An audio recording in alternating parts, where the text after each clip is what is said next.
उत्तर रामायण में एक प्रसंग है जिसमें भगवान राम के अश्वमेध यज्ञ का घोड़ा लव कुश पकड़ लेते हैं और बाल हट कर बैठते हैं कि जब तक राम स्वयं नहीं आएंगे तब तक वह घोड़े को नहीं वापस करेंगे। इस बात पर पहले तो लव कुश को घोड़े के रक्षक प्यार से समझाते हैं और घोड़े को छोड़ देने के लिए कहते हैं, लेकिन जब वह किसी भी तरह नहीं मानते हैं तो राम जी की सेना बल प्रयोग करने लगती है।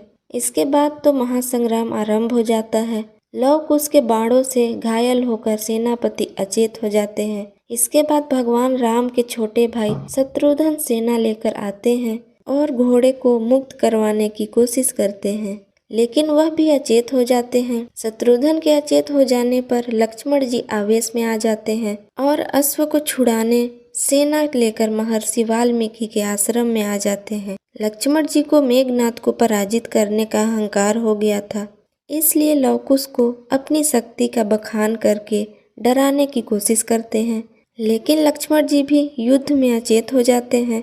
इसके बाद भरत जी का भी यही हाल होता है। अंत में भगवान राम स्वयं आते हैं, तब जाकर अश्वमेध का अश्व लव कुश छोड़ते हैं। क्या आपके मन में यह सवाल नहीं उठता है कि लव कुश ने आखिर कैसे लक्ष्मण और भरत जी को भी पराजित कर दिया? दरअसल लव कुश के विजय के पीछे वही शक्ति काम कर रही थी जिस शक्ति के बल पर भगवान राम और लक्ष्मण जी ने रावण और मेघनाद का अंत किया था। वह शक्ति थी देवी सीता। देवी सीता को जगत जननी आदि शक्ति का स्वरूप कहा गया है। इन्होंने बचपन में ही अपने एक हाथ से भगवान शिव के दिव्य धनुष को उठा लिया था।